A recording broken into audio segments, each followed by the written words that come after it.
Sabe, tem uma coisa que me chama a atenção, meninos, que assim, no caso específico do presidente Lula, esse foi um tema muito, assim, que os governos dele escaparam, né? Pensando que Lula assumiu o primeiro governo em 2003, depois 2006, depois Dilma 2010, interrompe 2016 e volta em 2022.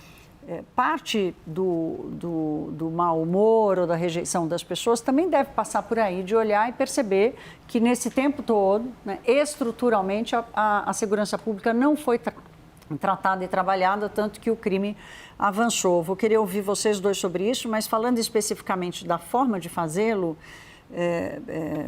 Juliana, o governo enviou uma PEC da segurança pública para o Congresso Nacional, claro, já entendendo que esse tema precisava ser tratado. O que deu dessa PEC? Está lá guardada no Congresso Nacional, ninguém mais fala nesse assunto. Vamos lembrar que ela precisa passar pelo Senado Federal.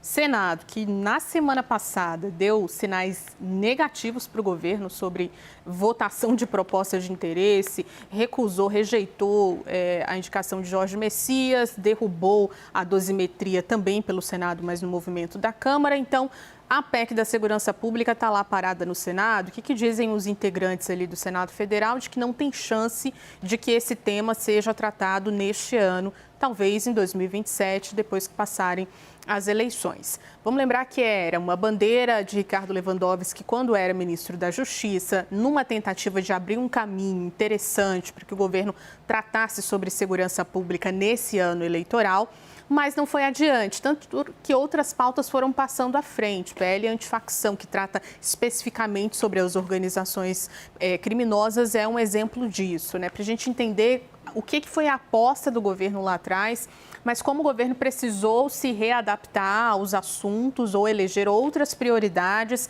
nesse que é um ano de eleições. A PEC, vamos lembrar, tinha uma divergência, ainda tem, e é por isso que está difícil encontrar um consenso no Senado Federal entre o que pensa o governo sobre banco de dados, sobre financiamento para políticas de segurança pública e especialmente sobre o comando de polícias no que diz respeito aos estados, e do outro lado temos os governadores dizendo, olha, não tem que ter interferência da União em questões que são muito específicas de cada estado no que diz respeito à segurança pública. No ano eleitoral, em que esses governadores também são candidatos, fica muito difícil levar essa discussão adiante. E é aquele ponto essencial que você estava trazendo no começo, Thaís, do governo ter política pública para a segurança pública. É importante a gente ressaltar uma mudança, inclusive, de olhar da gestão passada para cá, mas tem uma dificuldade de apresentar para a população soluções que sejam palatáveis, populares, né? O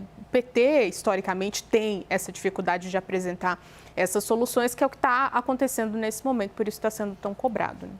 E a Bahia, como talvez um dos estados mais violentos do Brasil, também com governos do Partido dos Trabalhadores há bastante tempo, acaba sendo um ponto de fragilidade, né? De como o PT não só não apresenta, não se comunica, o Partido dos Trabalhadores não se comunica sobre a sua política pública de segurança, mas também apresenta dificuldades em geri-la, né? Não é uma coisa fácil, gente. Nós não estamos falando aqui de bala de prata e nem é de uma complexidade enorme, né? Demanda um estadismo gigante, como a gente ouviu do professor Alcadipani agora há pouco.